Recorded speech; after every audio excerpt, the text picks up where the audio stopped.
In the flickering candlelight of a medieval chapel, a hooded figure kneels before a shadowed priest. The weight of a blood-stained axe is placed into his trembling hands, a burden that will define his life. This solemn oath marks not just the beginning of his duty, but the end of his place among men.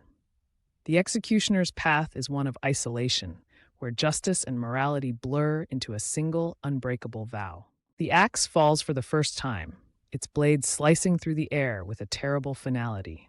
The crowd's cheers are muffled in the executioner's ears, replaced by the deafening silence of his own heartbeat. His hands, once steady, now tremble with the weight of what he has done. The face of the condemned haunts him, a reminder that his role is not just to kill, but to carry the guilt of every life he takes. Villagers scatter as the executioner walks through the marketplace, their eyes filled with fear and disgust. A child drops a coin at his feet, refusing to touch his outstretched hand. The executioner's cloak, once a symbol of authority, now marks him as a pariah. He is both feared and reviled, a man who upholds the law, yet is forever banished from the society he protects. By the dim light of a single candle, the executioner pours his soul into a leather-bound journal. Sketches of gallows and tear-stained pages reveal the man behind the mask. Here, in the silence of night, he is not an executioner but a grieving human. Each stroke of his quill is a confession, a plea for absolution that will never come.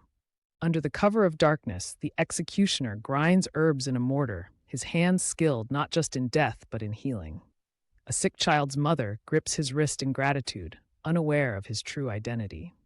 For a fleeting moment, he is not the bringer of death but a savior, a duality that torments him as much as it sustains him. A gloved hand slides a pouch of gold across a polished oak table, the coins glinting in the firelight. The noble's demand is clear. An innocent man must die to silence his enemies.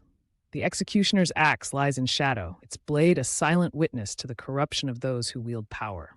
Justice, it seems, has a price, and he is expected to pay it. The executioner hurls his axe to the ground, the clang of metal echoing through the square.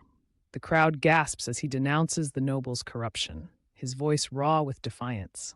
For the first time, he chooses humanity over duty.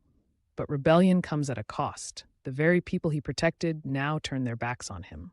Torchlight flickers against narrow alleyways as the executioner flees, his breath ragged. The guards' shouts grow closer, their boots pounding against cobblestones. He is no longer the law. He is its enemy. The hood that once concealed his identity now serves only to hide his fear. The hunter has become the hunted. Years later, villagers place a single rose where the executioner once stood. His axe, now rusted and forgotten, remains embedded in the soil. The man they once feared is remembered not for his blade, but for the lives he secretly saved. In death, he is no longer an outcast, but a legend. At dawn, the executioner's hood is cast into a pyre, the flames consuming the last remnant of his cursed identity. The embers rise like ghosts, carrying with them the weight of his past. Church bells toll in the distance, a solemn farewell to the man who lived in shadows and the humanity he fought to reclaim.